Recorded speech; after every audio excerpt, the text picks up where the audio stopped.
চলো আজকে আমি তোমাদের সাথে একটা স্ন্যাক্স রেসিপি শেয়ার করছি। এটা তোমরা বাচ্চাদের স্কুলে টিফিনেও দিয়ে দিতে পারো। দেখো, এই জন্য আমি মুগ ডাল নিয়ে নিয়েছি। মুগ ডালটাকে আমি 2 ঘন্টা মতন জল দিয়ে ভিজিয়ে রেখেছিলাম।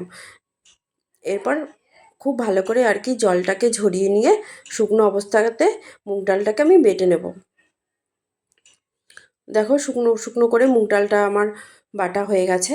এবার আমি এখানে সামান্য নুন, সামান্য হলুদ দিয়ে দিলাম, আর দিয়ে দিলাম হিং, দিয়ে খুব ভালো করে মিশিয়ে নেব। একদম ক্রিমি ভাব যখন চলে আসবে তখন ভাববে আমার এটা রেডি হয়ে গেছে। এবার আমি একটা থালা নিয়ে নেব। থালার মধ্যে দিয়ে দিলাম সাদা তেল বেশ কিছুটা, দিয়ে তেল ব্রাশ করে নেব খুব ভালো করে। তোমরা এটা বাচ্চাদের স্কুলের টিফিনেও দিয়ে দিতে পারো। আমি তো মাঝে মাঝে বাচ্চাদের স্কুলের টিফিনে দিয়ে দিই। এটা কিন্তু খেতে খুব ভালো লাগে।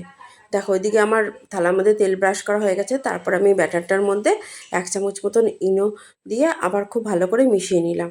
মেশানো হয়ে গেলে এবার থালার মধ্যে আমি ব্যাটারটা পুরো ঢেলে নেব, পুরো চারিদিকে ছড়িয়ে নিলাম।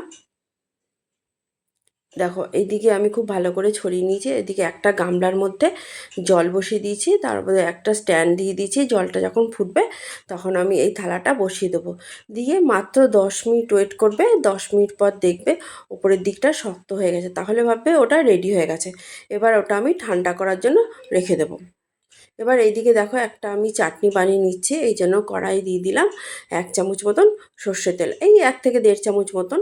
তারপরে দিয়ে দিলাম আমি কালো জিরে, হিং, তারপরে 2টো টমেটো কুচি করে কেটে দিয়ে দিয়েছি। এরপর এর মধ্যে আমি সামান্য একটু নুন দিয়ে দেবো, দিয়ে খুব ভালো করে তেলের মধ্যে নাড়াচাড়া করব। আর দিয়ে দিলাম কিছুটা কাঁচা লঙ্কা, মানে কুচানো কাঁচা লঙ্কা।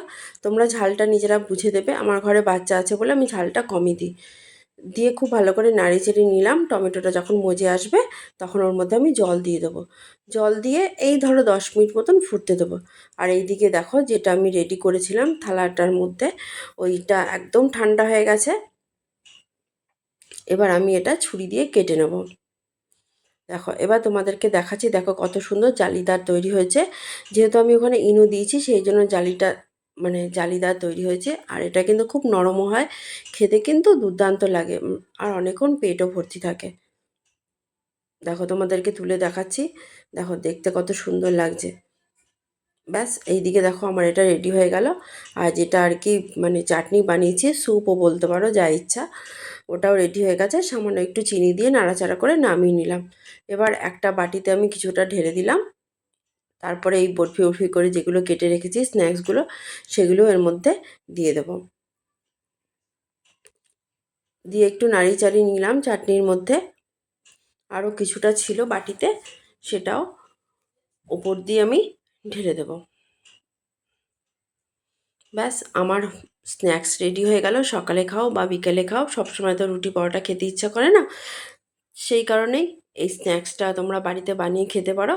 দেখো, আমার স্ন্যাক্স একদম রেডি। ভালো লাগলে লাইক করবে, সাবস্ক্রাইব করবে।